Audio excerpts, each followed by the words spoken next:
கர்த்தரும் நம்முடைய இரட்சகருமா இருக்கிற இயேசு கிறிஸ்துவின் நாமத்தில் இந்த 2வது ஆராதனைக்கு வந்திருக்கிற உங்கள் யாவரையும் மிகுந்த அன்போடு கூட வாழ்த்து வரவேற்கிறேன். Praise the Lord. ஹல்லேலூயா. எழுமினிப்போம், வார்த்தைக்கு நேராக கடந்து போவோம். 2 சாமுவேல் 7ஆம் அதிகாரம் 21 மற்றும் 22 ஆகிய வசனங்களை நம்ம சேர்ந்து வாசிப்போம். 2 சாமுவேல் 7ஆம் அதிகாரம் வசனம் 21, 22, 393ஆம் பக்கம் பழைய ஏற்பாட்டில் எல்லாரும் நம்ம சேர்ந்து நம்ம வாசிக்க போறோம். எடுத்தீங்களா? ஓகே, வாசிக்கலாம். உம்முடைய வாக்கு தத்தத்தின் நிமித்தமும் உம்முடைய சித்தத்தின்படியேயும் இந்த பெரிய காரியங்களை எல்லாம் உமது அடியானுக்கு அறிவிக்கும்படி தயவு செய்தி. ஆகையால் தேவனாகிய கர்த்தரே நீர் பெரியவர் என்று விளங்குகிறது. நாங்கள் எங்கள் காதுகளாலே கேட்ட சகல காரியங்களின்படியும் தேவரீருக்கு நிகரானவர் இல்லை. உம்மை தவிர வேறே தேவனும் இல்லை. உம்மை தவிர இல்லை. விசுவாசிக்கிறவங்க அந்த அளவுக்கு எல்லாரும் ஸ்தோத்திரம் பண்ணுவோமா? விசுவாசிக்கிற அளவுக்கு உங்க விசுவாச அளவு எப்படியோ அப்படித்தான் உங்க ஸ்தோத்திரம் மேல எழும்பும், உங்க துதி மேல எழும்பும். உம்மை தவிர வேறே தேவன் இல்லையப்பா, உமக்கு நிகரானவர் இல்லை ஐயா. ஹல்லேலூயா, ஹல்லேலூயா. மேலே வானத்திலும் கீழே பூமியிலும் உமக்கு ஒப்பானவர் ஒருவரும் இல்லை ஐயா. தேவ பிள்ளைய அறிக்கையிடுங்க, வார்த்தையால் அறிக்கையிடுங்க, துதியினால் கர்த்தரை உயர்த்துங்க. ஹல்லேலூயா. உமக்கு நன்றி சொல்றோம், உமக்கு நன்றி சொல்றோம். எவ்வளவு பெரிய தேவன் ஐயா நாங்கள் ஆராதிக்கிறவர். நீர் பெரியவர், உயர்ந்தவர், சிறந்தவர், 1000-10,000ங்களிலும் சிறந்தவர். உம்மை அறிகிற அறிவு இந்த சபையில நாளுக்கு நாள் பெருகுவதாக. உலகத்தை அறிகிற அறிவு குறையட்டும் போ, தேவனை அறிகிற அறிவு அதிகமாகட்டும் சபையில. எங்களுக்கு இருக்கிற பிரச்சனை காரணமே அதுதான். உம்மை அறியாததுனால தான், உம்மை அறிய வேண்டிய விதத்துல அறியாததுனால தான் எல்லா விதத்திலும் உடைய பிள்ளைகள் சோர்வுக்குள்ளாக்கப்படுகிறார்கள். தேவனை அறிந்தவன், தேவன் மேல உண்மையான அன்பு உள்ளவன், அவர் யார் என்பதை அறிந்தவனே உலகத்துல எந்த புயலும் அவனை அசைப்பது இல்லை. எங்க பிள்ளைங்க அந்த இடத்துக்கு கடந்து வர உதவி செய்கிறார். கண்கள் திறக்கப்படட்டும், மனக்கண்கள் திறக்கப்படட்டும். தேவனை பார்க்கிற கண்கள் சபைக்கு உண்டாவதாக. வசனத்தின் மூலம் எங்கள் இருதய கண்கள் திறக்கப்படட்டும். வார்த்தையை மகிமைப்படுத்தும் எங்களை தாழ்த்துகிறோம் இயேசுவின் நாமத்தில் பிதாவே, ஆமென். தாவீது தேவனுடைய திட்டத்தை அறிந்த பிற்பாடு அவன் தேவனை பார்த்து ஜெபிக்க ஆரம்பிக்கிறான். அவனுக்கு தேவன் கொடுத்த திட்டம் இப்போ அவனுக்கு தெரிஞ்சிருச்சு. தன்னை குறித்து, தன்னுடைய சந்ததியை குறித்து, தன்னுடைய எதிர்காலத்தை குறித்து தேவனுக்கு என்னென்னலாம் திட்டம் இருக்கு அப்படிங்கிறது இவ்வளவு நாளா அது மறைக்கப்பட்டிருந்துச்சு. இப்போ ஆண்டவர் தீர்க்கதரிசி மூலம் தாவீதுக்கு அதை வெளிப்படுத்தினார். ஒண்ணா கேட்கிறான். ஆண்டவரை பற்றிய காரியங்களை அவன் கேட்டுக்கொண்டே இருக்கிறான். கர்த்தர் தன்னை குறித்து சொல்லுகிறத அவன் உள்வாங்கி கொண்டே இருக்கிறான். கேட்டுட்டு கடைசியில அவனுக்குள்ள ஒரு சந்தேகம்னா தன்னை குறித்த தேவ திட்டம் பெருசா இருக்கு. அவன் சொல்றான் பாருங்க, அவன் 21ல சொல்லும் பொழுது இந்த பெரிய காரியங்கள். அப்ப தன்னை குறித்த தேவனுடைய திட்டம் எப்படி இருந்துச்சா? பெரிய காரியம். நான் சிறியவன், ஆனா என்னை குறித்த தேவனுடைய திட்டம். ஆண்டவரே சொல்லுகிறவர்களுக்காக ஸ்தோத்திரம். என் குடும்பம் சிறியது, ஆனா என் குடும்பத்தை குறித்து தேவனுடைய திட்டம். என் பிள்ளை ஒரு சாதாரணமான பிள்ளை தான், என் பிள்ளை குறித்த தேவ திட்டம் பெரியது. நீங்க யாருன்னு நினைக்காதீங்க, உங்களுக்குள்ள இருக்கிற தேவன் யாருன்னு பாருங்க. மனாசையில 12 கோத்திரத்துல மனாசை கோத்திரம் சிறியதுதான், ஆனா அவன் பிள்ளையை குறித்து தேவன் வச்ச திட்டம் பெரியது. அப்போ அவனுக்கு அது உள்வாங்க முடியல. திட்டத்தை அறிந்த உடனே அவனுக்குள்ள ஒரு பெரிய கேள்வி வருது. ஆண்டவரே, நான் சாதாரணமானவன், ஆனா எவ்வளவு பெரிய காரியத்தை எனக்கு நீங்க சொல்லியிருக்கிறீங்க, எனக்கு நீங்க அறிவிச்சிருக்கிறீங்க. இப்போ எனக்கு என்ன கேள்வினா, இந்த சாதாரணமானவன் வாழ்க்கையில இந்த பெரிய காரியம் எப்படி நடக்க போகுது? அதான் விஷயம். எப்படி நிறைவேற போறது? எனக்குன்னு எந்த சப்போர்ட்டரும் கிடையாது, உதவியாளரும் கிடையாது, தூக்கி வர்றதுக்கு ஆள் கிடையாது, எனக்கு பெரிய பின்னணியும் ஒன்றும் கிடையாது. அப்படி எனக்கு எதுவுமே இல்லாத நான் ஒரு தனி மனிதனா, ஒரு ஒரு ஒரு ஆடு மேய்க்கிற காடுகளில் சுற்றி திரிகிற ஒரு மனிதனா நான் இருக்கும் பொழுது எனக்கு இவ்வளவு பெரிய காரியத்தை நீங்க வாக்கு பண்ணிருக்கிறீங்க. இது எப்படிப்பா நடக்க போகுது? வருமா வராதா? வரக்கூடியதுதான். அப்போ இந்த இந்த எண்ணம் அவனுக்கு வந்த உடனே கர்த்தர் அவன் மனக்கண்ணை திறக்க ஆரம்பிச்சாரு. அவனுடைய கண்களை திறக்க ஆரம்பிச்சாரு. கண்களை திறந்து, எப்பா நீ திட்டத்தையே பார்த்துக்கிட்டு ஒன்னையும் திட்டையும் நீ பார்த்துக்கிட்டு இருக்க, வாக்கு தத்தத்தை பார்க்குற, அடுத்து ஒன்னையும் பார்க்குற. நம்ம பிரச்சனை என்ன தெரியுமா? வாக்கு தத்தத்தை பார்க்குறோம், அடுத்து நம்மளை பார்க்கிறோம். வாக்கு தத்தத்தை பார்க்கிறோம், நம்முடைய சூழ்நிலையை பார்க்கிறோம். வாக்கு தத்தத்தை பார்க்கிறோம், நமக்கு இருக்கிற பிரச்சனைகளை பார்க்கிறோம். இப்படி பார்க்கிற வரைக்கும் நம்மளால எழும்ப முடியாது. அப்போ ஆண்டவர் அவன் கண்ணை திறந்தாரு. எதை பார்க்கணுமோ அதை பார்க்கணும். சொல்லுங்க. ஆனா நம்ம அதை பார்க்க மாட்டோம். எதை பார்ப்போம்? எதை பார்க்க கூடாதோ அதைத்தான் பார்ப்போம் நம்ம. அதனால தான் உங்களுக்கு இவ்வளவு சோர்வு. கவனிங்க, ஆபிரகாம் கொஞ்ச நாள் ஆரம்பத்தில் ஆண்டவர் தந்த வாக்குத்தத்தத்தை பார்த்துக்கிட்டே இருந்தான். அதனால தான் அவனுக்கு இதெல்லாம் நடக்கிறதுக்கு வாய்ப்பு இல்லைன்னு சொல்லி வேற ஒரு பக்கவாட்டில் வேற ஒரு வழியில் அவன் அதை நிறைவேற்ற முயற்சி பண்ணான். ஆனா பின்னாட்கள்ல அவன் கண்ணு திறக்கப்பட்ட போது அவன் எதை பார்த்தான்னா, வாக்கு தத்தம் பண்ணினவர் உண்மை உள்ளவர், நிறைவேற்ற வல்லவராய் இருக்கிறார் என்று நம்பி, முழு நிச்சயமா நம்பி அவரை. அதுல வாக்கு தத்தம் சொல்லப்படல. ரோமர் 4 வாசிதாயி கடைசியில ரோமர் 4, தேவன் வாக்கு தத்தம் பண்ணினதை, வாக்கு தத்தம் பண்ணினதை நிறைவேற்ற வல்லவராய் இருக்கிறார் என்று. வல்லவராய் இருக்கிறார். சொல்லுங்க எல்லாரும். ஆண்டவரே, சொல்ற பிள்ளைங்களுக்காக நன்றி சொல்றேன். வல்லவராய். இப்ப எனக்கு ஒரு கேள்விக்கு ஒரு பதில் சொல்லுங்க. எல்லாரும் நிமிர்ந்து பார்த்து பதில் சொல்லுங்க. இப்போ ஆபிரகாம் இங்க யாரை பார்க்கறான்? வசனத்தை பாருங்க. நீங்க வசனத்தை பாருங்க. வாக்கு தத்தம் பண்ணினதை நிறைவேற்ற வல்லவரா. அங்க யார் இருக்கா? தம்பி, யாருப்பா இருக்கா உள்ள? அம்மா, உள்ள யார் இருக்கா? தேவன். இப்ப ஆபிரகாம் யாரை பார்க்கிறான்? வாக்கு தத்தத்தையும் உங்களையும் பார்க்காதீங்க. வாக்கு தத்தத்தையும் அதுக்கு பின்னால நிக்கிற தந்தவரையும் பார்த்து பழகுங்க. இதைத்தான் தாவீது செஞ்சான். இதைத்தான் தாவீது செஞ்சான். முதல்ல அவனுக்கு பெரிய கேள்வி, பெரிய திட்டம் இந்த சிறியவனுக்கு எப்படி நடக்க போகுது? அவன் கண்ணை திறந்தாரு. உடனே இப்ப அவன் ஜெபிக்க ஆரம்பிக்கான். அதுதான் நம்ம வாசித்த வசனம் 2 சாமுவேல் 7வது அதிகாரத்துல 22 நம்ம வாசித்தோம் பாருங்க. 2 சாமுவேல் 7:22 மறுபடியும் வாசி. ஆகையால் தேவனாகிய கர்த்தரே, சொல்றான் பாருங்க, தேவனாகிய கர்த்தரே நீர் பெரியவர் என்று. பெரியவராயிருக்கிற கர்த்தருக்கு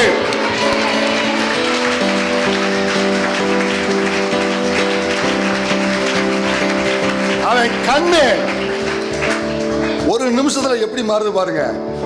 முதல்ல இப்படி பார்த்தான், இப்படி பார்த்தான், கேள்வி இருந்துச்சு. இப்ப இத பார்த்துட்டு மேல பார்க்கிறான். ஆகையால் தேவனாகிய கர்த்தரே நீர் பெரியவராயிருப்பதனால் இது நிறைவேற்றவுமால முடியும். பார்வை மாறினா விசுவாசம் தானா வரும். இதுதான் மாறணும். எல்லாம் லேயல் மாதிரி தான் பார்த்துக்கிட்டு இருக்கோம். இப்படி இங்க கூப்பிட்டா இங்க பார்க்கும். பார்வை மாறணும். உங்களை பார்க்காதீங்க, வாக்கு பண்ணினவரை பாருங்க. அவர் யாரா? தாவீதுக்கு கொடுக்கப்பட்ட வெளிச்சத்துல தாவீது தேவனை எப்படி பார்க்கிறான்? தேவனாகிய கர்த்தரே பெரியவர், அவர் பெரியவர். ஒண்ணு தெரியுமா? இந்த பைபிள்ல எல்லாருமே சிறிய ஆட்கள் தான். யோசேப்பு, தாவீது, இந்த ஆபிரகாம், அப்புறம் தானியேலு, இவங்க எல்லாருமே, மொர்தெகாய், இவங்கெல்லாம் சிறியவர்கள் தான். ஆனா இந்த சிறியவர்கள் தேவனை பெரியவர் பெரியவர் பெரியவர் சொல்லியே பெரியவங்களா மாறினவங்க. ஹல்லேலூயா. அவரை பெரியவர்னு அவரை உயர்த்துறவன அவரும் பெரியவனா அவனை மாத்திடுவாரு. இதுதான் வேத சரித்திரம். திறந்து சொல்லுங்க, என் கர்த்தர், என் தேவன், என் இயேசு பெரியவர். தம் திட்டங்களை நிறைவேற்றும் தேவனை பற்றிய சத்தியம். தாவீதுடைய ஜெபத்துல 3 காரியம் சொல்லுங்க. தம் திட்டங்களை நிறைவேற்றும் தேவனை பற்றிய சத்தியம். மறுபடியும் ஒரே ஒரு முறை, தம் திட்டங்களை நிறைவேற்றும் தேவன் பற்றிய. தேவன் யாரு? எனக்கு திட்டம் பண்ணிருக்காருல, அவர் யாரு?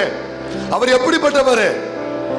அது தெரிஞ்சாதான் இந்த திட்டம் இருக்கு பாருங்க, நமக்கு அதெல்லாம் செஞ்சிருவாரியா, அதை நிறைவேற்றிடுவாரியா அப்படிங்கிற விசுவாசம் வரும். அவர் யாரு நமக்கு புரியணும். இந்த தேவன் யாரு, எப்படிப்பட்டவர் எனக்கு சொல்லியிருக்காரு. யாரு? அவனா சொன்னா அது எதுல எழுதணும்? தண்ணி. அவனா சொன்னா அவன் குடியாரம் போச்சு பேச்சு, அந்த மாதிரிதான் அவன் பேச்சு, அது தண்ணியில் எழுது. சில ஆட்கள் யாரு சொல்றாங்களோ அதை வச்சுதான் அந்த வார்த்தையை நம்ம எடுப்போம். புரியுதா?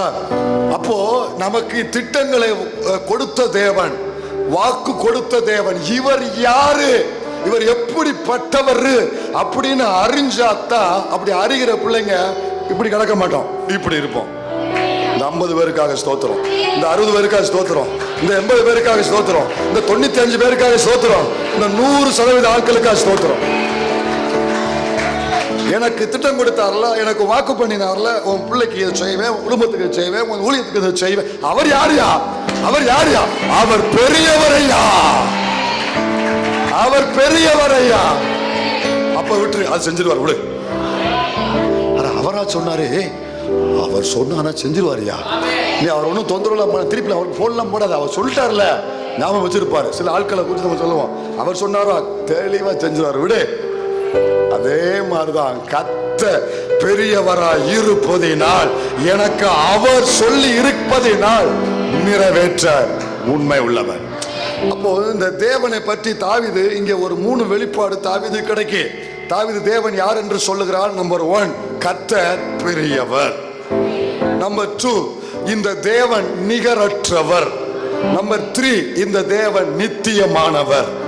தேவனை பற்றி தாவீதினுடைய விசுவாச அறிக்கை என்ன? 1, தேவன் பெரியவர். 2, தேவன் நிகரற்றவர். 3, தேவன், மனப்பாடமா சொல்லுங்க.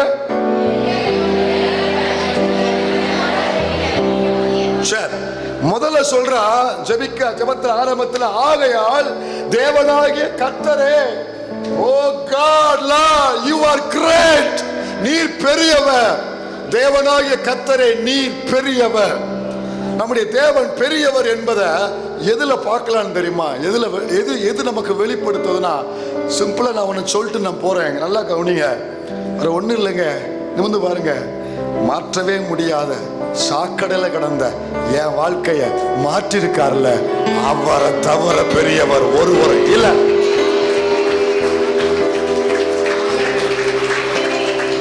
கவனிங்க, நம்ம யாரு? ஒரு அடங்காத பையன். நம்மளை ஈஸியா சரி பண்ண முடியாது. ஊர் சுத்தி சாக்கடையில உலண்டு கிடந்தோம். பாவத்தை தண்ணீரை போல மடக்கு மடக்கு மடக்கு மடக்குன்னு மண்டி குடிச்சோம். இப்படி என்னை மாத்த ஒரு வயலால ஊர்ல முடியல. யார் யாரோ வீட்டு ஆட்கள் பேசி பார்த்தாங்க, பஞ்சாயத்துல பேசி பார்த்தாங்க, அக்கம் பக்கம் உள்ளவங்க பேசி பார்த்தாங்க, பெரிய ஆட்கள் பேசி பார்த்தாங்க, எல்லாரும் பேசி பார்த்துட்டு கடைசியில விட்டுட்டாங்க. இப்படிப்பட்டவனை உலகத்துல சினிமா மாற்ற முடியல, என்ன வேற எந்த புஸ்தகமும் என்னை மாற்ற முடியல, அரசியல் தலைவனும் எவனும் என்னை மாற்ற முடியல, நடிகை எவ்வளவு என்னை மாற்ற முடியல. என்ன மேலும் மேலும் அதெல்லாம் பாவத்துக்குள்ளதான் கொண்டு போச்சு. இப்படி சாக்கடைக்குள்ள உழன்ற என்ன ஒருவர் மாற்றினார், அவர் தான் கர்த்தராகிய இயேசு. எனவே அவர் பெரியவர். ஹல்லேலூயா. பெரியவர். அவர் பெரியவர் என்பது எதுல வெளிப்படும்? அவருடைய படைப்புகளில் வெளிப்படும். அவர் படைப்பை பார்த்தா தெரியும் அவர் பெரியவர். ஒரு பொருளை பார்த்தா எப்படி படைச்சிருக்கிறான் பாரு, ஒரு பொருளை எப்படி படைச்சிருக்கிறான் பாரு, இது எப்படியா படைச்சான். உண்மையிலே அவன் கெட்டிக்காரையான். உண்மையிலே அவன் இப்படி பட்டன் அமுக்குன்னா டிவி ஆன் ஆகுது, பட்டன் அமுக்குன்னா இப்போ பாருங்க, இப்போ ஃபோனு ஃபேனுக்கு கூட ரிமோட் வந்துருச்சான் ஃபேனுக்கு. அப்படியே ஏன்னா ஏஞ்சி போக வேண்டாம் பாருங்க, இப்படியே கிடந்து வலது போடுறோம் இடது போடுறோம். அப்படிங்க உட்காந்து படுத்த இடத்துலயே ஃபேன் என்ன செஞ்சுக்கலாம், ஆப்ரேட் பண்ணிக்கலாம். ஒரு பட்டன் அமுக்குன்னா ஃபேன் அப்படி சுத்தம். ஃபேனுன்னா ஒரு பட்டன் அமுக்குன்னா கண்டன் தாண்டி கண்ணை அடிக்காம. இப்போ தேவன் பெரியவர் அப்படின்னு நல்லா கவனிக்கணும். நீங்க சங்கீதக்காரனை பாருங்க, 147:5 வாசிமா. 147:5 தேவன் பெரியவர் என்பதை எப்படி அவன் பார்க்கிறான், எதன் மூலம் பார்க்கிறான்? 147:5 நம்முடைய ஆண்டவர். கவனிங்க, யாருடைய ஆண்டவர்? நம்முடைய ஆண்டவர். இதுக்கு முன்னாடி இன்னொரு வசனம் வாசித்து வருமா, இதெல்லாம் விரல வச்சுக்கோங்க. 77 சங்கீதம் 77 13 வாசி. 77:13 வாசி. தேவனே, உமது வழி பரிசுத்த ஸ்தலத்தில் உள்ளது. நம்முடைய தேவனை போல பெரிய தேவன் யார்? எங்க இப்ப பாருங்க, நான் விசுவாசத்துக்குரிய நம்முடைய அடிப்படை விசுவாசத்தின் சத்தியத்தை பிரசவம் பண்றேன். இதை நீங்க ஆமேன்னு சொன்னா தான் இதை விசுவாசிக்கிறது உண்மையாகும். நீங்க அமைதியா இருந்தீங்கன்னா அதை மறுதளிக்கிறீங்கன்னு அர்த்தம். நம்முடைய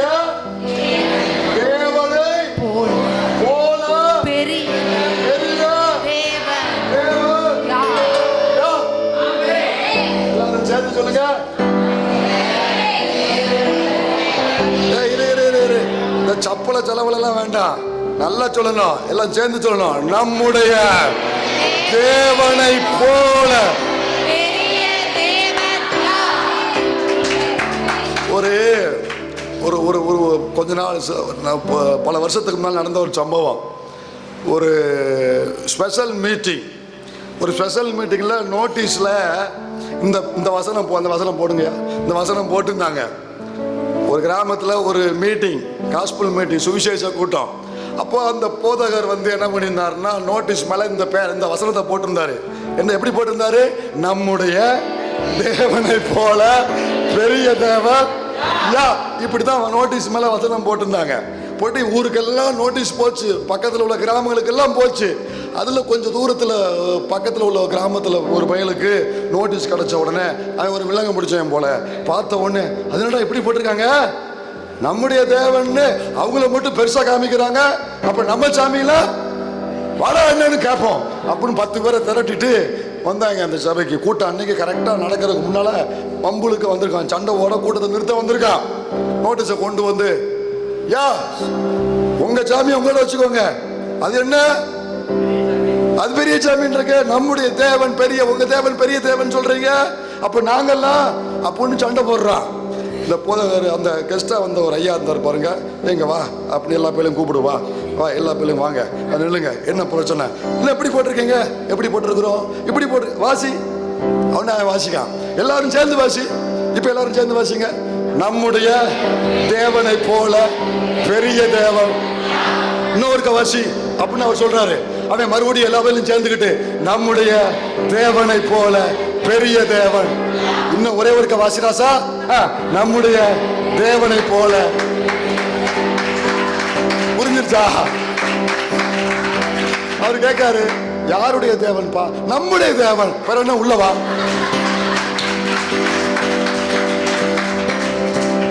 இதுக்கே சண்டை வர, நான் எங்களுடைய தேவன் நான் போட்டிருக்கேன், எங்க பைபிள் எங்களுடைய தேவன் சொல்லுது, நம்முடைய தெய்வம் ஐயா. எங்க தெய்வம் அல்ல, நம்ம தெய்வம். ஏ சேச்சி மனசுலாயா, கைதட்டி கத்துற துதி. சுவிசேஷம் சொல்லும் போது எங்க சாமியை நம்புன்னு சொல்லக்கூடாது, உனக்கு கூறுலன்னு அர்த்தம். எங்க சாமியை நம்பு, எங்க கடவுளை நம்பு. அப்ப அதுலயே நீ அவனுக்கும் ஒரு வெட்டு துண்டாக்கிட்ட. நம்மை சாமியா, நமக்காக ரத்தம் கொடுத்து ரத்தம் செஞ்சு மரித்து உயிர்த்து நம்ம மனுக்குலத்தை மீட்க வந்த நம்முடைய தெய்வம். ஆமென் சொல்றீங்களா? சார் இப்போ சங்கீதக்காரர் அங்க வாங்க, 147:5 வாங்க, 147:5 வாங்க. நம்முடைய ஆண்டவர் வாசி பார்க்கலாம். 147:5 நம்முடைய ஆண்டவர் பெரியவரும் மகா பலமுள்ளவருமாய் இருக்கிறார். கவனிங்க, இந்த சங்கீதத்துல கத்தரை பாட ஆரம்பிக்கிறான். கத்தரை பாட ஆரம்பிக்கும் போது என்ன சொல்லி பாடுறான்னா, நம்முடைய ஆண்டவர் பெரியவர். பெரியவர். பெரியவர் எதை வச்சு சொல்றான்னா, கர்த்தரை பாடுறதுக்கு அவன் எதை பக்கத்துல வைக்கிறான்னா, முந்தின வசனத்துல எதை பேசுறாரு? இதுக்கு முந்தின வசனத்துல எதை பேசுறாரு? சத்தமா எதை பேசுறாரு? நட்சத்திரங்களை பத்தி பேசுறாரு. இதுக்கு அடுத்து கீழே 8வது வசனத்துல எதை பேசுறாரு? வானம், அடுத்து மேகம், அடுத்து பூமி, மலைகள், இதெல்லாம் பேசுறாரு. கவனிங்க, இப்ப அவர் கண்கள் எதை பார்க்கனா, நட்சத்திரத்தை பார்க்காரு, வானத்தை பார்க்காரு, மேகத்தை பார்க்காரு, பூமியை பார்க்காரு.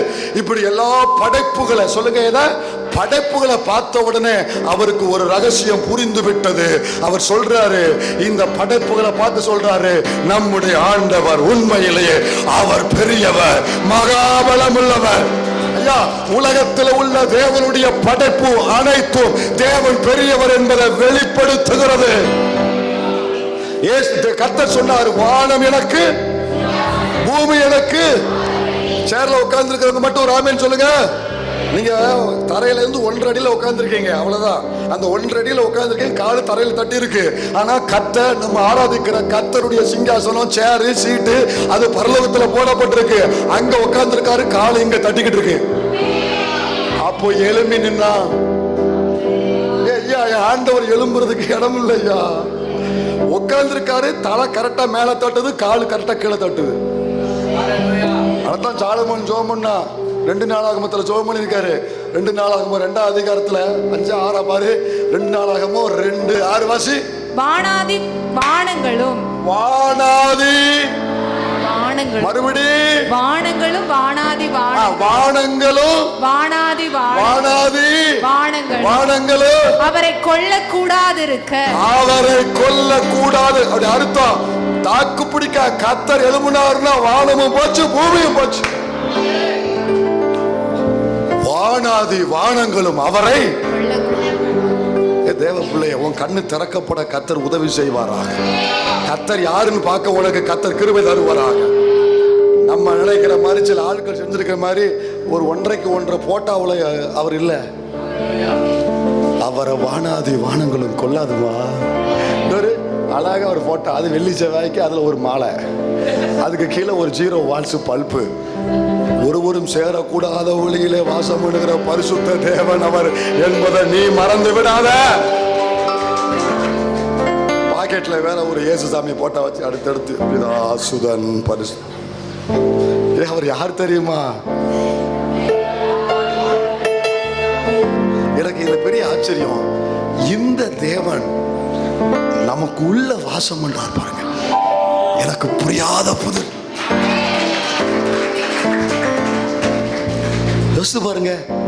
இவ்வளவு பெரிய தேவன், எப்படி இவ்வளவு பெரிய தேவன் எனக்கு உள்ள இந்த மண்பானைக்கு உள்ள வாசம் பண்றாரு. ஆச்சரியமா இல்லையா உங்களுக்கு? ஆமென் சொல்றீங்களா? வானாதி வானங்கள் காத்திருக்க நீர் என்னுள்ள வந்ததென்ன, தூதர்கள் கூட்டம் சுந்திருக்க நீர் என்னை தெரிந்ததென்ன. நீர் வாசம் பண்றதுக்கு வானம் இருக்கு, பூமி இருக்கு, பரலோகம் இருக்கு. இது எல்லாத்தையும் தூக்கி போட்டுட்டு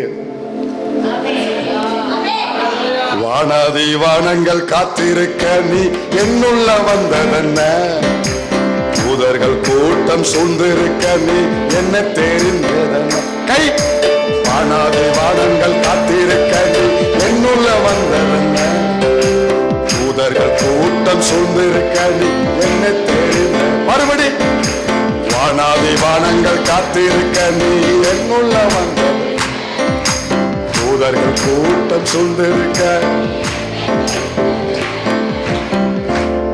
நினைக்கும் போது உள்ள உடையதாங்க. இவ்வளவு பெரிய தேவன் இந்த சிறியவனுக்குள்ள வாசம் பண்றாரு. இந்த கண்ணு திறந்துருச்சுன்னு வைங்களேன், உங்களுக்கு ஊழியம் செய்யறதுக்கு ரொம்ப ஈஸி. ஆமென் சொல்றீங்களா? இத சங்கீதக்காரர் இன்னொரு இடத்துல சொல்லும் பொழுது அவர் கவனிங்க. இப்போ நம்ம உட்கார்ந்து இருக்கிறது வாடகை இடத்துல உட்காந்துருக்கோம். வாடகை வீட்டில் இருக்கிறவங்க கவனிச்சுக்கோங்க. நம்ம வாடகை வீட்டில் உட்காந்துட்டு இருக்கோம். இப்போ சேர்ல உட்காந்துருக்கிறவங்க, இங்க கீழே உட்காந்துருக்கோம். எல்லாரும் நம்ம வாடகை இடத்துல தான் உட்காந்துக்கிட்டே இருக்கிறோம். ஆனா சங்கீதக்கார ஆண்டவர் சொன்னாரு, வானம் எனக்கு சிங்காசனம், பூமி எனக்கு. அப்ப இது எதை காட்டுது? என் கர்த்தர் பெரியவர் என்பதை காட்டுது. இத இன்னொரு இடத்துல சங்கீதக்காரன் விவரிக்கும் பொழுது 8ஆம் சங்கீதத்துல 3ஆம் வசனத்துல சொல்றாரு, 8:3. இந்த 8 சங்கீதத்தின் ரகசியம் உங்களுக்கு தெரியும் தானே? மனிதன் முதல் நிலாவுக்கு போகும் பொழுது அவன் கையில கொண்டு போனது சங்கீதம் 8. ஆண்டவர் இந்த 5 பேருக்காக ஸ்தோத்திரம். வாசி 8:3 வாசி. உமது விரல்களின் கிரியையாகிய. கண்ணை திறந்து நல்லா கவனிச்சு பாருங்க வசனத்தை. உமது விரல்களின் கிரியையாகிய உம்முடைய வானங்களையும் நீ ஸ்தாபித்த சந்திரனையும் நட்சத்திரங்களையும் நான் பார்க்கும் போது. அப்படி நிறுத்திக்கோ, கவனிங்க. நம்ம இந்த ஒரு 500 ஸ்கொயர் ஃபீட்ல வீடை கட்டுறதுக்கு 1 மணி நேரம், 1 வருஷம் ஆயிருது. 1 வருஷம் ஆயிருது. அதுக்குள்ள கண்ணு மொழி வெளியே வந்துருது, நாக்கு வெளியே வந்துருது. அந்த வீடை கட்டுறதுக்குள்ளேயும் படாத பாடுபட வேண்டியிருக்கு. நம்ம அவ்வளவு செலவு, அவ்வளவு பிரயாசம், அவ்வளவு வேலை இருக்குது. ஆனா நல்லா கவனிங்க, இவ்வளவு பெரிய வானத்தை முழுசா பார்த்தவங்க உள்ள இருந்தா ஆமேன்னு சொல்லுங்க. வானத்தை முழுசா மல்லாக்க படுத்து பார்த்தா கூட முழுசா பார்க்க முடியாது. ஏதோ நம்முடைய 360 டிகிரில மட்டும்தான் நம்ம என்ன செய்ய முடியும், அவ்வளவுதான் முடியும். மற்றபடி ஃபுல்லா வானத்தை முழுது பார்க்க. அவ்வளவு பெரிய வானத்தை தேவன் எப்படி படைச்சாரா? எதுல படைச்சிருக்காரா? விரல்களின் கிரிய. வானம் எதை காண்பிக்குது? தேவனுடைய விரல்களின் கிரிய. ஒண்ணு தெரியுமா? எவ்வளவு பெரிய காரியமோ என் கர்த்தருக்கு சாதாரண காரியம். காரணம், அவர் பெரியவர். அதுல ஸ்பெசிபிக்கா ஒரு வேர்டு பாருங்க, உம்முடைய வானங்களையும். இன்னொருக்கா, உம்முடைய. போதும். அவர் சிங்காசனம் போட்டிருக்கிறது எதுல போட்டிருக்காரு? அவருடைய வானங்க. வாடகை எடுத்துல அவருடைய வானத்துல அவர் உட்கார்ந்து இருக்காரு. புரியுதா? அவருடைய பூமியில அவர் பாதப்படி இருக்கு. ஆனா இந்த கள்ள பிசாசு, திருட்டு பிசாசு, பிளாட்பாரம் பிசாசு, அவனுக்கு என்ன பேர்னாலும் கொடுக்கலாம். அவன் கர்த்தருடைய பூமியில அங்கங்க உட்கார்ந்து இருக்கான். கர்த்தரே ஒரு நாள் ஒளிந்து போகும், கர்த்தரின் நாமம் ஒன்றே உயர்ந்திருக்கும். அவருக்குரிய வானம், அவருக்குரிய பூமி அவருக்கு மட்டும் சொந்தமாகும். ஆமென் சொல்றீங்களா? இது எதை காட்டுது? என் கர்த்தர் பெரியவர். யோபு 38:8. யோபு 38:8 வாசிக்கிறோம். யோபு 38:8. கற்பத்திலிருந்து உதிக்கிறது போல் சமுத்திரம் புரண்டு வந்த போது. பிள்ளை வெளியே வரும்பொழுது அப்படி வேகமா வரும். கண்ணுக்குட்டி வெளியே வரும்போது வெளியே வந்தோம்னா துள்ளி வேகமா என்ன செய்யும்? ஓட ஆரம்பிக்கும். அது மாதிரி கர்த்தர் உலகத்தை, வானத்தை, பூமியில் உள்ள அனைத்தையும் சிருஷ்டிக்கும் பொழுது சமுத்திரம் ஃபர்ஸ்ட் கவனிங்க, முதல் சமுத்திரம் உண்டாக்கப்பட்டு அப்படி வெளியே வரும் பொழுது அப்படி பிரவாகித்து வந்துச்சான். பிரவாகித்து சமுத்திரம் வந்துச்சா. சமுத்திரத்தை உண்டாக்கினத குறித்து கர்த்தர் பேசுறாரு. இது இன்னும் தெளிவா பார்க்கணும்னா 104:24 சங்கீதம் 104:24க்கு வா. 104:24. கர்த்தாவே உமது கிரியைகள் எவ்வளவு திரளாய் இருக்கிறது. அவைகளை எல்லாம் ஞானமாய் படைத்தீர். கைதட்டி ஒரு ஆமென் சொல்லுங்க பார்க்கலாம். கொஞ்சம் நிமிர்ந்து பாருங்க. ஆண்டவருடைய படைப்பு அதை பார்க்கும் பொழுது ஒரு பக்கம் அவர் பெரியவர் என்பது வெளிப்படுது. இன்னொரு பக்கம் எவ்வளவு ஞானமா. அர்த்தம் புரியுதா? சூரியன் எங்க இருக்கணும்? அந்த சூரியன்ல இருந்து எவ்வளவு தூரத்துல பூமி இருக்கணும்? அந்த பூமியில இருந்து எவ்வளவு தூரத்துல சந்திரன் இருக்கணும்? இதுல இருந்து எவ்வளவு நட்சத்திரங்கள் இருக்கணும்? எல்லாத்தையும் அளந்து நம்ம பெட்ரூம் போட்டு, அந்த மாஸ்டர் பெட்ரூம், அப்புறம் கெஸ்ட் பெட்ரூம், கிச்சனு, காடு நம்ம அளந்து போடுறோம் பார்த்தீங்களா?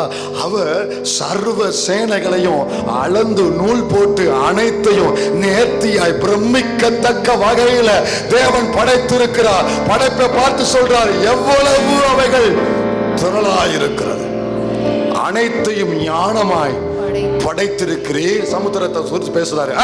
பூமி உம்முடைய பொருட்களினால் நிறைந்திருக்கிறது, பெரிதும் விஸ்தாரமுமான இந்த சமுத்திரமும் அப்படியே நிறைந்திருக்கிறது. சமுத்திரமும் நிரம்பி இருக்குது. அதிலே எதெல்லாம் நிரம்பி இருக்குது? சமுத்திரத்துல எதனால நிரப்பி இருக்காரு? அதிலே சஞ்சரிக்கும் சிறியவைகளும் பெரியவைகளுமான எண் நிறைந்த ஜீவன்கள் உண்டு. கவனிங்க, சமுத்திரத்துல நமக்கு தெரிஞ்சதெல்லாம் இந்த சீலா, வஞ்சரம், 2 ஒன்று தான். சீலா, அப்புறம் நகர, அடுத்து இந்த ஊழி, அப்புறம் மஞ்சப்பாறை, வேற சாலை, இந்த 5-6 ஐட்டம் தான் நமக்கு தெரியும். இதுதான் தமிழ்நாட்டில் எங்கே போனாலும் பேரை மாற்றி வச்சிருப்பான். அவ்வளோதான் வித்தியாசம். புரியுதா? இங்கே சீலாங்கிறது சென்னையில் போனால் நெய் மீனும்பாங்க. இவ்வளோதான் வித்தியாசம். எல்லாம் ஒன்று தான். ஆனால் சமுத்திரத்துக்குள்ள எத்தனை வகையை கத்தர் வச்சிருக்கிறாரா? எண்ணிறந்த அப்படின்னா எண்ண முடியாத ஜீவன்களை கத்தர் உள்ள வச்சிருக்காரா? அடுத்த வாசி சீக்கிரம். அதிலே கப்பல்கள் ஓடும். அதுல எது ஓடும்? கப்பல்கள் ஓடும். அதிலே விளையாடும்படி நீர் உண்டாக்கின திமிங்கலங்களும் உண்டு. ஆமென் சொல்றீங்களா? டாய்ஸ், ஆண்டவர் விளையாடுறதுக்கு டாய்ஸ் கத்தீங்களா? நீர் உண்டாக்கின அந்த திமிங்கலங்களுக்கு உள்ள விளையாண்டுகிட்டு இருக்கு. கவனிங்க, ஆராய்ச்சியில் இறங்கி சமுத்திரத்தை எப்படியாவது கண்டுபிடிக்கணும், சமுத்திரத்தினுடைய ஆழத்தை கண்டுபிடிக்கணும்னு இறங்கினாங்க. இறங்கி ஒரு குறிப்பிட்ட டீம் போச்சு. 29,029 அடியை மட்டும் கண்டுபிடிச்சாங்க. அப்போ அதுக்கப்புறம் ஒரு டீம் போச்சு. 35,797 அடி மட்டும் கண்டுபிடிச்சாங்க. 35,000 எதுக்கு பாஸ்டர் எங்களுக்கு தலை சுத்து, பேசாம இருந்துக்கிறோம் நாங்க அப்படிங்களா? 35,797 ஞாபகம் வச்சுக்கோங்க. இத்தனை அடியத்தான் கண்டுபிடிக்க முடிஞ்சிச்சு. அதுக்கு கீழே அவங்களால போக முடியல. ப்ரெஷர் ஜாஸ்தி, மிஷின் எல்லாம் உடையுது, கொண்டு போகிற எல்லா டெக்னாலஜியும் உடைஞ்சு நாசமாகுது, அவங்க உயிருக்கும் சேதம் உண்டாச்சு. அப்புறம் முடிவெடுத்துட்டா சமுத்திரத்தின் ஆழத்தை இதுவரைக்கும் உலகத்துல தலை சிறந்த விஞ்ஞானிகளை முதற்கொண்டு ஈடுபட்டு 35,000 சில்லற வரைக்கும் தான் கண்டுபிடிக்க முடிந்தது. இதற்கு மேலையும் மகா ஆழங்கள் உண்டு, அது கண்டுபிடிக்க முடியாதவைகள் என்று தீசிஸ முடிச்சு சீல் வச்சுட்டா. இதுல எது தெரியுதுமா? என் கர்த்தர் பெரியவர் என்பது மட்டும் எனக்கு புரிகிறது. கைதட்டி ஒரு ஆமென் சொல். கர்த்தர் யாரு? தேவன் யாரு? வாக்கு பண்ணினவன், திட்டம் தந்தவன், தரிசனம் தந்தவன், உன்னை அழைத்தவன், தாண்டி வருவன், மிதிச்சு தாண்டி வருவன். ஒரு விஷயம் தெரியுமா?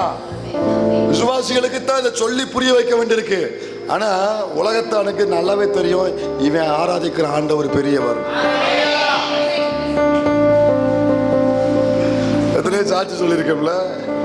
குடு கடை வருவான், எல்லா வீட்டுக்கும் சொல்லுவான், நம்ம வீட்டு சொல்ல மாட்டான். காலைல வந்து ஏன் சொல்லணும்னா, நீங்க பெரிய சாமியை கும்பிடுறீங்க, என் வாயை திறக்க விடல.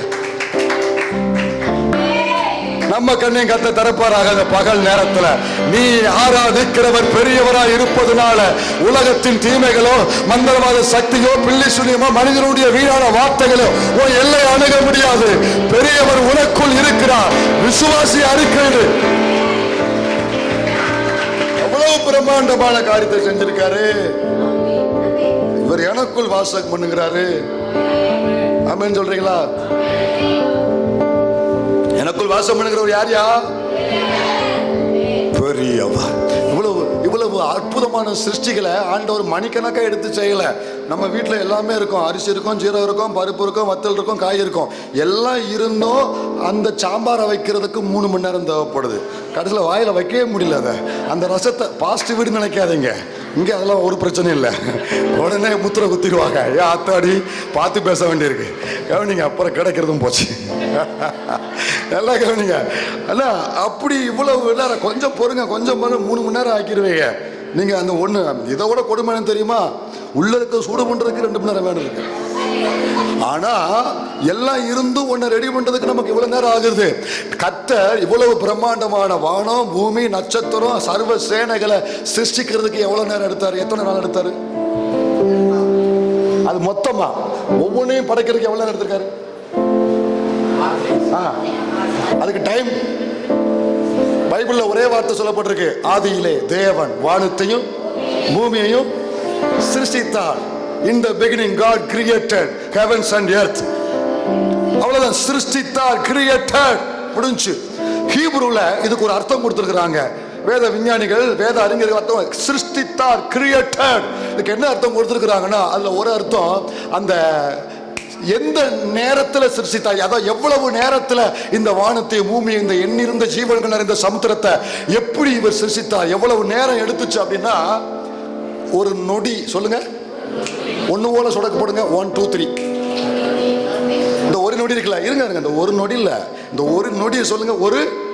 இந்த ஒரு நொடிய 1000 துண்டுகளாய் நீங்க வெட்டி உடைச்சா அதுல ஒரு துண்டு எவ்வளவு துளி வருமோ அந்த துளியில பிரம்மாண்டமான காரியத்தை என் கர்த்தர் சிருஷ்டித்திருக்கிறார் என்றால் எனக்குரியவைகளை கொண்டு வருவதற்கு கர்த்தருக்கு லேசான காரியம்.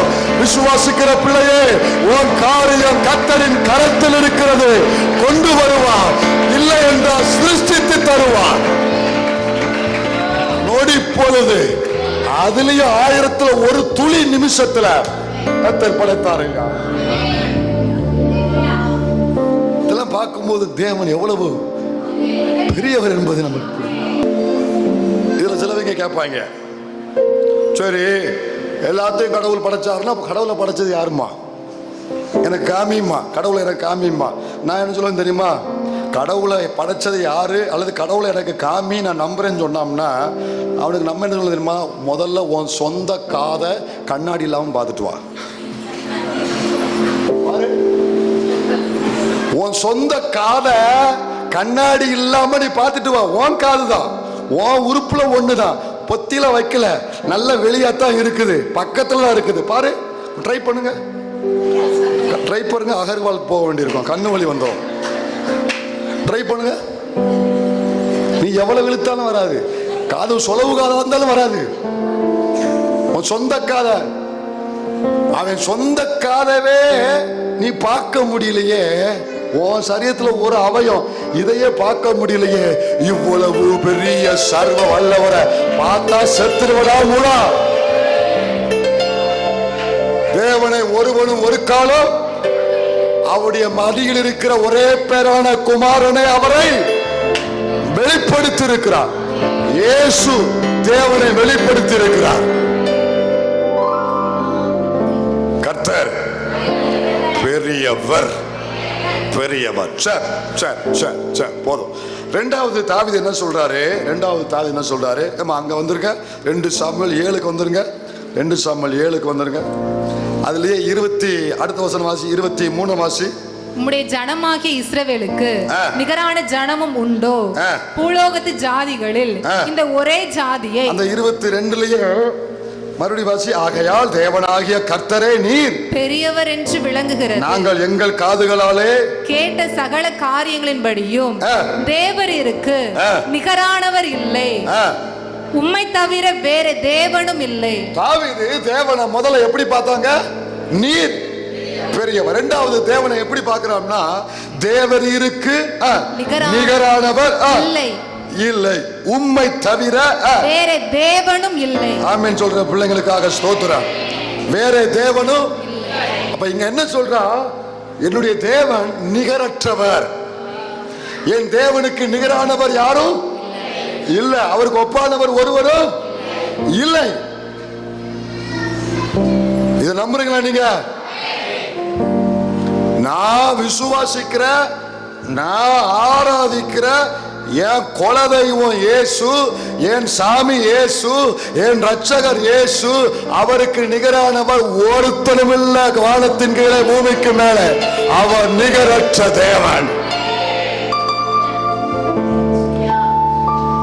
அவர் நிகரற்ற தேவன் அப்படிங்கிறத உங்க வாழ்க்கையில சில விஷயங்களில அவர் செயல்பட்டு உங்க மூலம் அவர் கிரியை செய்து பிறர் கண்கள் பார்க்க வைத்து சொல்ல வைப்பாரு, இவனுடைய தேவன் நிகரற்ற தேவன், எல்லாரோடும் சேர்ந்த ஒருவர் அல்ல.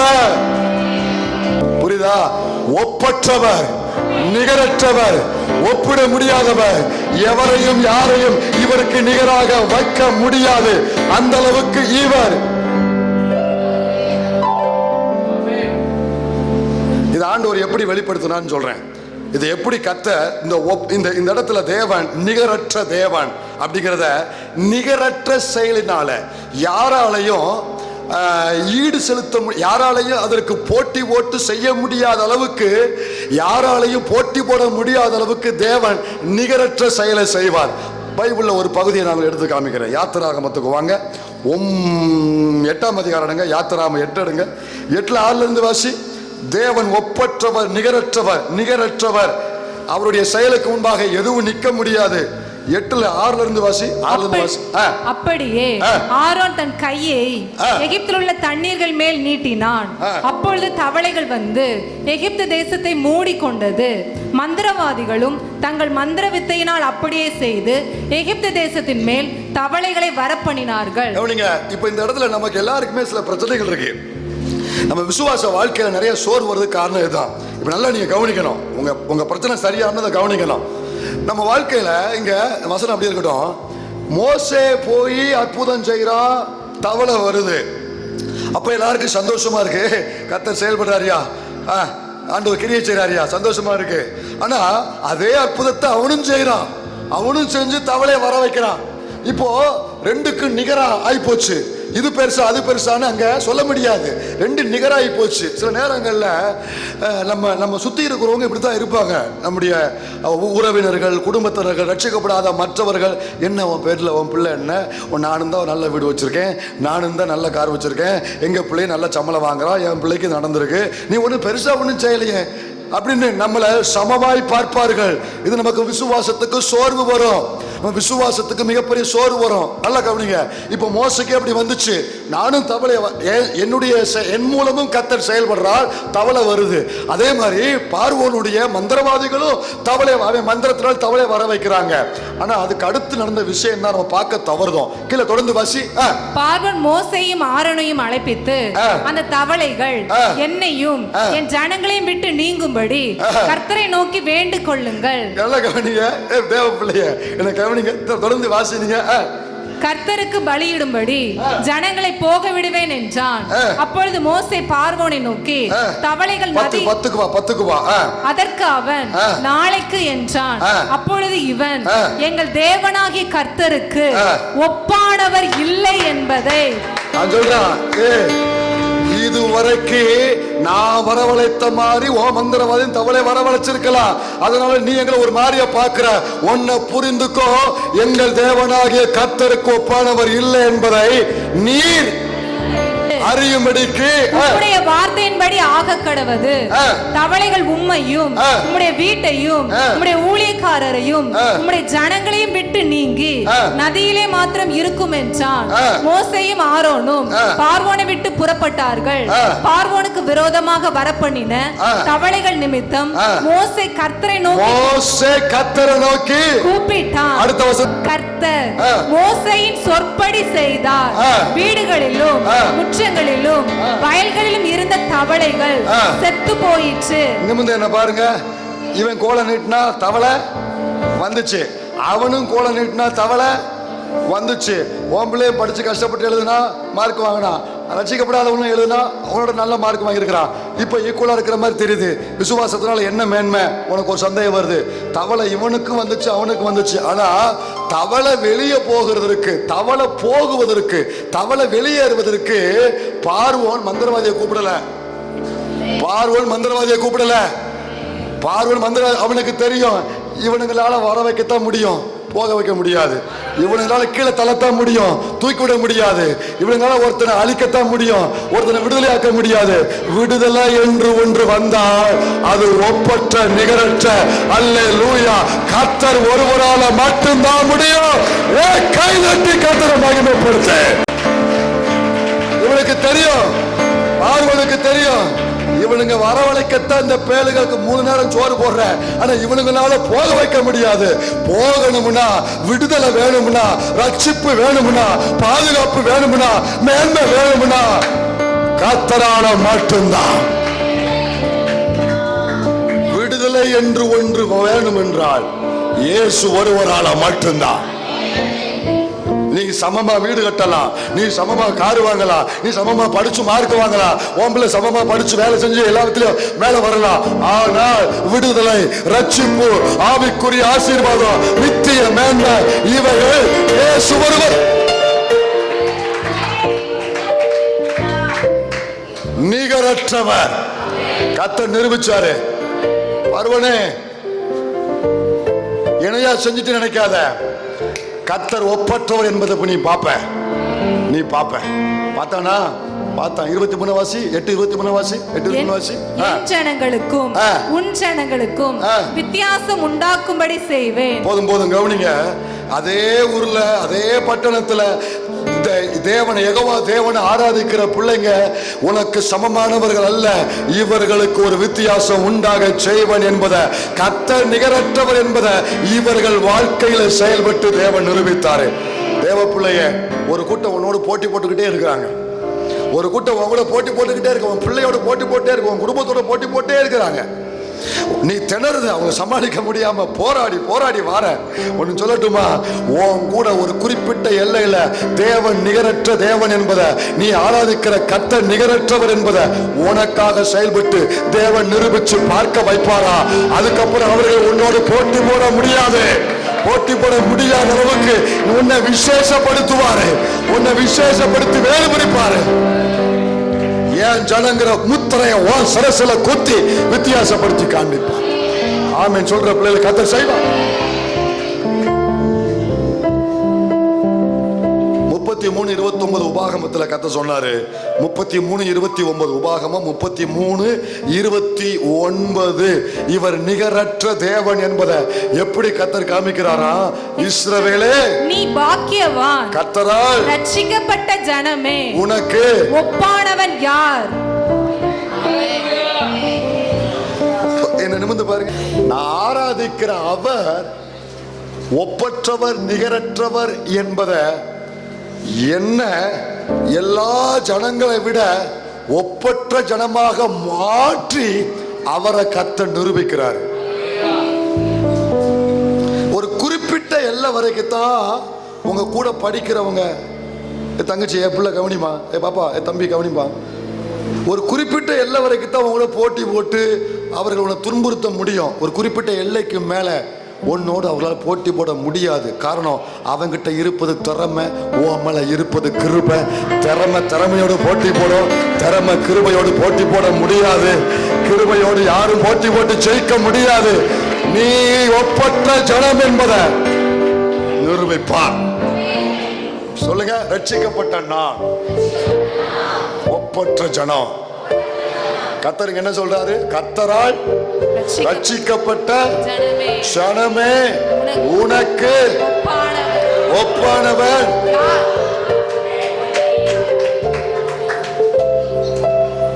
இதை மட்டும் சொல்லி முடிக்க, இந்த ஜனத்தை பார்த்து ஆண்டவர் சொல்றாரு, கர்த்தரால் ரட்சிக்கப்பட்ட ஜனமே உனக்கு ஒப்பானவன். ஊர்ல எல்லா பிள்ளையும் உனக்கு பெரியவன் மாதிரி காமிக்கலாம், தோணலாம். உன் மேல இருக்கிற இந்த ரட்சிப்பு என்கிற இந்த அனுபவத்துக்கு முன்பதாக எவ்வளவு பெரிய அதிகாரத்தில் நின்றவனால இருந்தாலும் சரி நிற்க முடியாது. நீ ஒப்பற்ற ஜனம் என்பதை மறக்க. ஆனா இவங்களுடைய உண்மை நிலைமை நான் கொஞ்சம் காமிக்க. இந்த ஜனங்களுடைய உண்மை நிலைமை என்ன தெரியுமா? இவங்க யார் தெரியுமா? இங்க ஆண்டவர் இவங்களுக்கு ஒரு பேர் கொடுக்கிறாரு, கர்த்தரால் ரட்சிக்கப்பட்ட.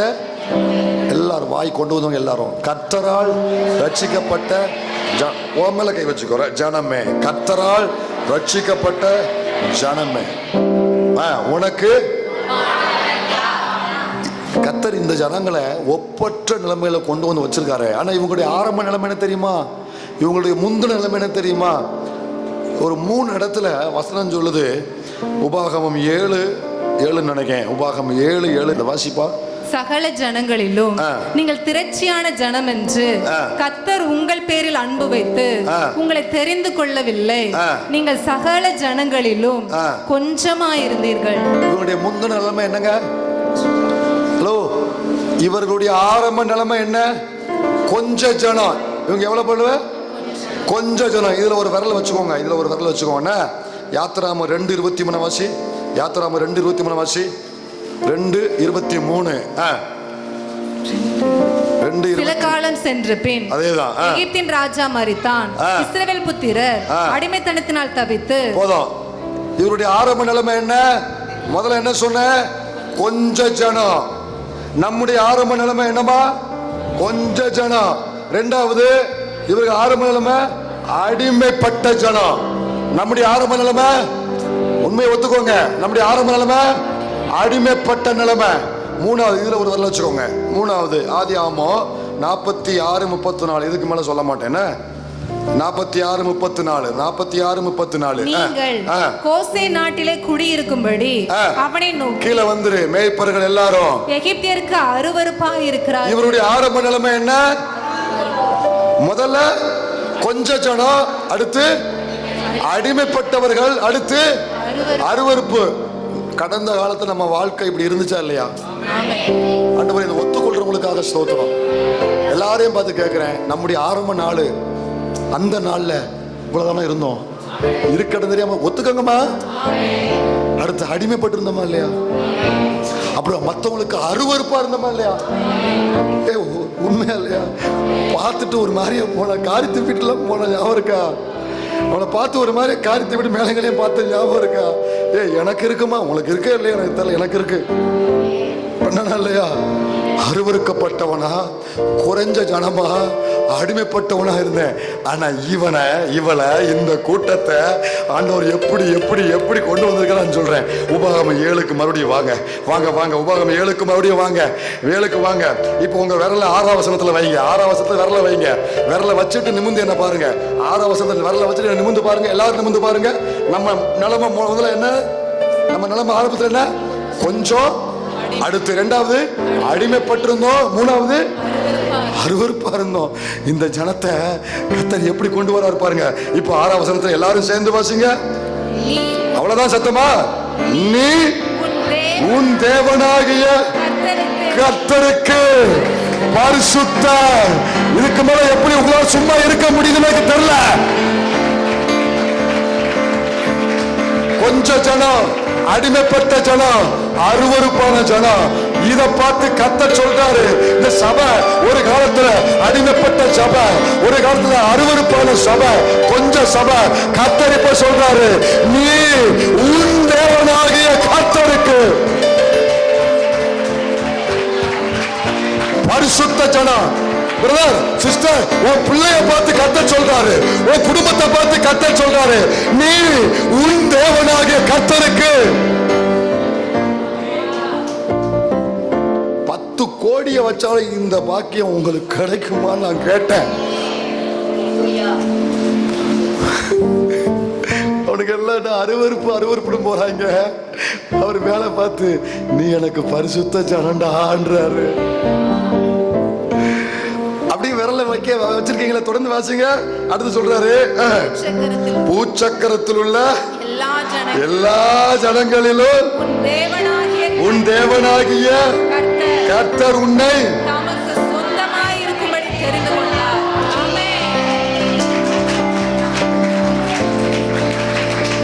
அவங்க உள்ள உடையலையா? எப்படி உள்ள உடையாம எனக்கு புரியல. அருவருப்புன்னு சொல்லிட்டு போனாங்க எல்லா பையனும் என்னைய. ஆனா இவர் பக்கத்துல வந்து சொல்றாரு, நீதான் எனக்கு பரிசுத்த ஜனம், நீதான் எனக்கு சொந்தன்றாரு. எல்லா சொந்தமும் என்ன தூக்கி எறிஞ்சிட்டு போச்சு. ஆனா என்ன முழுசா அவர் சொந்தம் கொண்டாடுறாரு. என்ன சொந்தம்னு சொல்றாரு. சொந்தம் கொண்ட கண்மலை, வாழ்க்கையெல்லாம் பூமலை, சொல்ல தெரியவில்லை, அன்பை சொல்ல தெரியவில்லை. நேசர் என்னை சொந்தம் கொண்டா நெஞ்சம் இடிக்கிற. வாழ்க்கை கசந்து, வாழ்க்கை வெறுத்து போயிருக்கிற பிள்ளைகளுக்கு சொல்றேன், உலகத்துல ஒரு பையனை ஏதோ ஒரு பொண்ணு அவனை நேசிக்குது, அந்த பொண்ணு அந்த பையன் நேசிக்குதுன்னா உலகத்தை சொல்றேன், என்ன சொல்லுவாங்க தெரியுமா? எவ்வளவு பிரச்சனை வந்தாலும் வாழ்ந்து அவளுக்காக வாழணும்மா. இப்போ அதை தூக்கி போட்டுருங்க. வாழ்க்கையில் நிறைய கசப்புல வேதனையில் அடிபட்டு வந்துட்டு உங்களை பார்த்து அவர் சொல்றாரு, நீ தான் எனக்கு பரிசுத்தம், நீ தான் எனக்கு சொந்தம்னு சொல்றாருல்ல. இப்போ ஒரு முடிவெடுங்க. வாழ்க்கை கசந்து வாழ வேண்டாம் நினைச்சவங்க சொல்லுங்க, நீங்க என்னை இவ்வளவு நேசிக்கிறீங்களே, என்னை இப்படி நீங்க பாக்குறீங்களே, இதுக்காக நான் வாழ விரும்புறேன் ஆண்டவரே. இதுக்காக நான் வாழ விரும்புறேன் ஆண்டவரே. எதுக்காக? நேசர் என்னை சொந்தம் கொண்ட நெஞ்சம் இருக்கிறது, நீதான் என்ன பிரியம் என்ற வாழ பிடிக்கிறது. சொந்தம் கொண்ட கண்மலை, வாழ்க்கையெல்லாம் பூமலை. சொல்ல தெரியவில்லை, அன்பை சொல்ல தெரியவில்லை. சொந்தம் கொண்ட கண்மலை, வாழ்க்கையெல்லாம் பூமலை. சொல்ல தெரியவில்லை, அன்பை சொல்ல தெரியவில்லை. நேசர் என்னை சொந்தம் கொண்ட நெஞ்சம் இருக்கிறது. நீதான் எந்த பிரியம். என்னை பார்த்து கைப்பிடி சொல்றாரு, நீ எவ்வளவு அருவருக்கப்படத்தக்கவளா இருந்த. கர்த்தர் சொல்றாரு, நீ எனக்கு பரிசுத்த ஜனம், நீ எனக்கு சொந்தம். இப்ப நீங்க அவர் கையை பிடிச்சு நீங்க சொல்லுங்க, இதுக்கப்புறம் நான் உங்களுக்காக வாழ விரும்புறேன்ப்பா, உங்களுக்காக வாழ நான் விரும்புறேன்ப்பா. இதுக்கு முன்னால வரைக்கும் வாழ்க்கை வெறுத்துச்சு, ஆனா இப்ப வாழணும்னு ஒரு விருப்பம் வருது. அப்படிப்பட்ட பிள்ளை மட்டும் நீதான் எந்த பிரியம் என்றா வாழ பிடிக்கிற. நேசர் என்னை சொந்தம் கொண்டா நெஞ்சமே. உங்க இருதயத்துல ஏதோ ஒண்ணு செய்தா, ஏதோ ஒண்ணு நடக்க இல்லையா, முழுசா அவர் ஆக்கிரமிச்சுட்டாரு. நீ ஒரு வயலுக்கு இடம் இல்ல. தம்பி தங்கச்சி மட்டும் கை உயர்த்தி சொல்லு பார்க்கலாம். தம்பி வாலிப தம்பி தங்கச்சி மட்டும் பிள்ளைங்க கை உயர்த்தி வலது கையத்தை சொல்லி பார்க்கலாம். வலது கையை உயர்த்தி சொல்லு பார்க்கலாம். சொல்லு, நீ சொல்லு, என் கூட சேர்ந்து சொல்லு. என்ன முழுசா அவர் ஆக்கிரமிச்சுட்டாரு. நீ ஒரு வயலுக்கு இடம் இல்ல, ஒருத்துக்கு இடம் இல்ல. சொந்தம் கொண்ட கண்மலை, வாழ்க்கையெல்லாம் பூமலை. சொல்லத்து கவனிங்க. அப்போ ஆண்டவர் யார்? கர்த்தர் ஆராதிக்கிற கர்த்தர் யார்? பெரியவர். இரண்டாவது யார்? நிகர் அற்ற தேவன். அதை எப்படி காண்பிக்கிறாரு? என்ன நிகரற்ற பிள்ளையாய் மாற்றி, அருவருக்கப்படத்தக்க என்ன பரிசுத்த ஜாதி என்கிற நிகரற்ற பிள்ளையாய் மாற்றி, எல்லாம் கைவிடப்பட்ட எண்ணெய அவர்தான் சொந்தங்கிறத நிகரற்ற பிள்ளையா காமிச்சு அவர் நிகரற்றவர் என்பதை என் மூலம் விளங்க பண்றார். இந்த ஸ்தானம் கடைசி வரைக்கும் காத்துக்கொள்ள வேணும் விரும்புறோம். எத்தனை பேருக்கு என் மூலம் கர்த்தர் நிகரற்றவர் என்பது கடைசி மூச்சு இருக்க வரைக்கும் உலகத்துக்கு வெளிப்படணும்னு அர்ப்பணிக்கிற எத்தனை பேர் இருக்கீங்க? இந்த பகுதியில் ஆண்டவர் இந்த ஜனங்கள்ட்ட கடைசியா ஒரு கண்டிஷன் சொல்றாரு. எப்பா எப்பா எப்பா நீ எப்படி இருந்த, உன்னை நான் எப்படி கொண்டு வந்திருக்கேன் சரியா, உனக்கு நான் ஆதரவா இருக்கேன், நீ எனக்காக வாழு. ஆண்டவர் கைப்பிடிச்சு இப்படி சொல்லிட்டாரா? சொல்லிட்டு ஒன்னே ஒன்னை மட்டும் நீ கவனமாறு, ஒன்ன மட்டும் கவனமாறு. அந்த ஏழுலயே வாசி முடிங்க. 7லயே 16 வாசி. உன் தேவனாகிய கர்த்தர் உன்னிடத்தில் சகல ஜனங்களையும் நிர்மூலமாக்க கடவாய். உன் கண்கள் அவர்களுக்கு இறங்காதிருப்பதாக, அவர்கள் தேவர்களை நீ சேவியாமல் இருப்பாயாக, அது உனக்கு கண்ணியா இருக்கும். அப்படி 25க்கு வா. அடுத்த பக்கம் 25க்கு வா. அவர்கள் தேவர்களின் விக்கிரகங்களை அக்கினியால் சுட்டெரிக்க கடவாய். நீ அவைகளால் சிக்கிக் கொள்ளாதபடிக்கு அவைகளில் இருக்கிற வெள்ளியையும் பொன்னையும் இச்சியாமலும் அதை எடுத்துக் கொள்ளாமலும் இருப்பாயாக. எல்லாரும் எழுமினிப்போம். நேசர் என்னை சொந்தம் கொண்ட நெஞ்சம் இனிக்கிறது. நீதான் எந்த பிரியம் என்ற வாழ பிடிக்கிறது. சொந்தம் கொண்ட கண்மலை, வாழ்க்கையெல்லாம் மலை. சொல்ல தெரியவில்லை, அன்பை சொல்ல தெரிய. இந்த ஸ்தானத்தை காத்துக்கொள்ள விரும்புறீங்களா? கர்த்தர் எனக்கு தந்த நிகரற்ற ஜனம் என்கிற ஸ்தானத்தை காத்துக்கொள்ள விரும்புறீங்களா? அப்படின்னா தேவனை விட்டு உன்னை பிரிக்க வருகிற அனைத்து அந்நிய காரியங்களையும் இப்போ நீ வெட்டி எரிஞ்சு அதை அக்கினினால சுட்டரிக்கணும். ஆமென் சொல்லுகிறவங்க மட்டும். இந்த ஸ்தானத்தை கெடுக்க வருகிற எந்த உறவா இருந்தாலும், உனக்கு இருக்கிற இந்த மேன்மையான ஒரு ஸ்தானத்தை தடுக்க வருகிற யாரா இருந்தாலும், எவரா இருந்தாலும், எப்படிப்பட்ட செய்கையா இருந்தாலும், கர்த்தரை விட்டு பிரிக்கிற காரியம் எதுவும் வாழ்க்கையில இருந்தாலும் இப்ப நீ அதை அக்கினினால சுட்டரிக்கணும். கண்ணை மூடி வாயை திறந்து எல்லாரும் ஒப்பு கொடுங்க. கண்ணை மூடி வாயை திறந்து எல்லாரும் ஒப்பு கொடுப்போம். ஹல்லேலூயா, ஹல்லேலூயா. உங்களுக்கு தெரியும், உங்க வீட்டாருக்கு தெரியாது, உன் தாய் தகப்பனுக்கு தெரியாது, பிள்ளை தம்பி தங்கச்சி உன் பெற்றோருக்கு தெரியாம இருக்கலாம், உன் பாஸ்டருக்கு தெரியாம இருக்கலாம். ஆனால் உனக்கு நல்லா தெரியும், கர்த்தரை விட்டு பிரிக்கக்கூடிய வேற எந்த அந்நிய காரியங்கள் உன் வாழ்க்கையில ஒளிஞ்சிருந்தாலும் சரி, மறைஞ்சிருந்தாலும் சரி, அக்கினினால் சுட்டரிச்சு போட்டு கர்த்தர் உனக்கு தந்த ஸ்தானம் மேன்மையானது, மேன்மையானது. இதை இழந்துராத, இதை நீ ஒரு நாள் இழந்துராத. அவர்தான் நிகரற்ற தேவன் என்பதை நிரூபிக்க பூமியில வேற யாரையும் செலக்ட் பண்ணல, உன்னையும் என்னையும் நம்மை கத்த செலக்ட் பண்ணி வச்சிருக்கிறாரு. இந்த ஸ்தானம் எவ்வளவு பெருசு!